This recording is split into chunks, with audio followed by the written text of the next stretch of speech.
Our story begins by setting a deceivingly peaceful scene, the quiet, daily life of a father and his son. The father, Kunishige Rokuhira, is no ordinary man. He is the most famous swordsmith in the entire country, known for using special techniques to forge incredibly powerful weapons. When he is working at the forge, he is in a hyper-focused, serious mode. But the second he puts the hammer down, he is a bit of a goofy dad who spends his time talking to his pet goldfish. When his son, Chihiro, brings home some fresh goldfish from the store, Kunishige immediately decides that the fish are good luck charms meant to protect the family from evil. The wholesome atmosphere shifts when an old friend named Shiba drops by for a visit. Shiba explains to Chihiro just how legendary his father truly is, revealing that during the Seitei War, Kunishige's swords were more crucial than the soldiers who wielded them, ultimately paving the path to a new era. After this, Kunishige decides it is time to teach his son the heavy reality of their trade. He takes Chihiro to their basement storage room and tells him that swords are inherently designed to kill. To forge them, a smith must bear the massive weight of the lives those blades will take,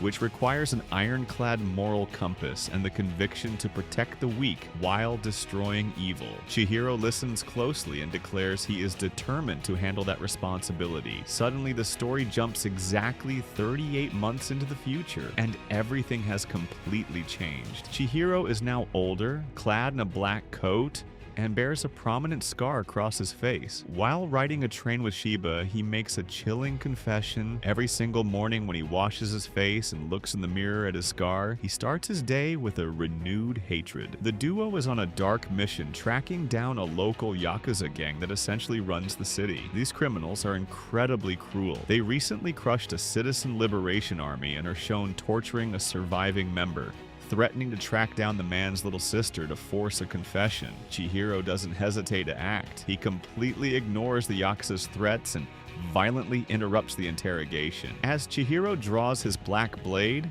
Shiba drops a massive piece of lore for the audience. Kunishige didn't just forge normal steel weapons, he imbued actual sorcery into the blades themselves. Chihiro is wielding a sword named Enten, the very last blade his father ever created.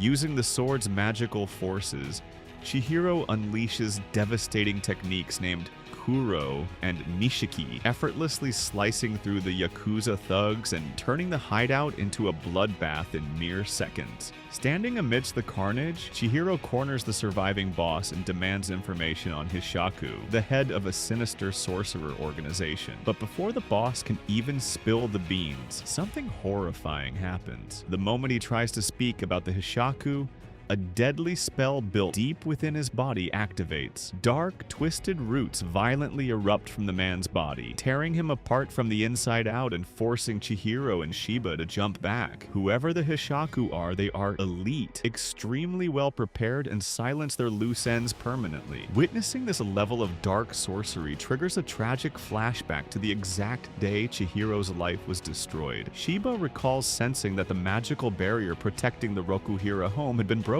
He rushed to the workshop, only to find it completely reduced to rubble. Amidst the wreckage, a bloody and beaten Chihiro reveals that sorcerers came out of nowhere, and the worst fear is realized. His father, Kunishige, is dead. But it wasn't just a simple assassination. During the war, Kunishige had forged 6 legendary magic blades, known as Yutu, which were locked safely in the basement after the conflict ended. Shiba discovers that all 6 of these world-ending blades are gone. Holding the lifeless body of his father, a devastated Chihiro makes his ultimate vow. He will kill every last one of the sorcerers and make them understand his father's conviction. But the sorcerers made one fatal mistake. They didn't get all the swords. It turns out the black katana Chihiro wields isn't just a leftover. It is the 7th blade, a secret weapon that Kunishige spent ages forging after the war and protected with his very life. Despite having absolutely zero combat experience until 3 years ago, Chihiro has mastered enough of its power to take the fight directly to the enemy. Knowing his father's stolen katanas could be used for absolute evil at any moment, Chihiro and Shiba relocate to Tokyo, and they arrive just in the nick of time. Right as they settle in, Shiba announces that a new report has been filed. Someone in the city is using a mystical sword. Arriving in Tokyo, the scope of their mission widens. We learn that Japan is a katana society, but with public security rapidly deteriorating,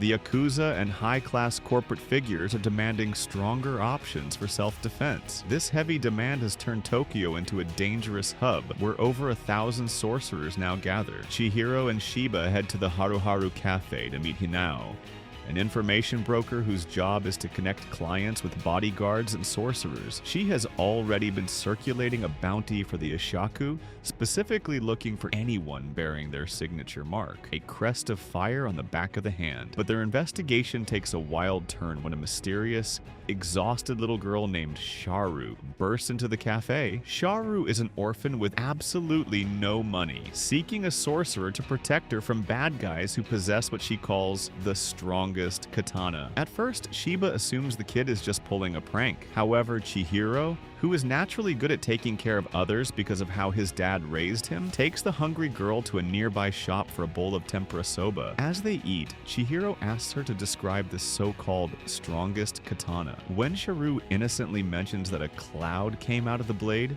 Chihiro instantly realizes she is telling the absolute truth. A mystical cloud is too specific of a detail to be a random coincidence, proving she has genuinely witnessed one of his father's stolen weapons. But before they can dive deeper into the mystery, they are violently ambushed. A dangerous pursuing sorcerer, working as an ally to the people who hold the mystic katana, blasts right through the restaurant walls. Terrified, Sharu begs Chihiro to run, but Chihiro confidently draws his weapon and prepares to face the sorcerer head-on. The ambush kicks off with the enemy sorcerer declaring that since he has the kid, he has no further business with Chihiro. Unfazed, Chihiro unsheathes Enten, determined to save Sharu and interrogate the man about the mystic katana. As Chihiro attacks, the enemy realizes Chihiro is using Genryoku, life energy that constructs sorcery, and is stunned to see it take the shape of a goldfish. The enemy sorcerer notes that this is the specific reaction of Genryoku, stemming from a mystic katana. Realizing Chihiro possesses one of the legendary blades, the enemy mockingly asks where the other one is and who its owner is. Chihiro stoically replies that those are questions you only ask after you defeat someone. The sorcerer attempts to mentally break Sharu, viciously reminding her of her mother's meaningless and pity death while trying to protect her. He launches a barrage of explosive magical projectiles, but Chihiro utilizes a new technique from Enten called Aka. AKA doesn't just defend, it actually absorbs the enemy's sorcery, allowing Chihiro to redirect the explosive attack right back at him. Having thoroughly outclassed the pursuer, Chihiro secures Sharu and Shiba quickly gets her to the safety of a getaway car. Safe in the vehicle, an awestruck Sharu tells Chihiro he is truly worthy of protecting me. Chihiro agrees to protect her, but bluntly states it is an interest match. He has a priority to fulfill, and staying close to her means fighting the guys chasing her. The chapter closes with Chihiro standing over the defeated enemy sorcerer, demanding answers to 3 crucial questions: why they are after the kid, who the owner of the blade is, and the location of Kuregumo, the mystic sword of clouds.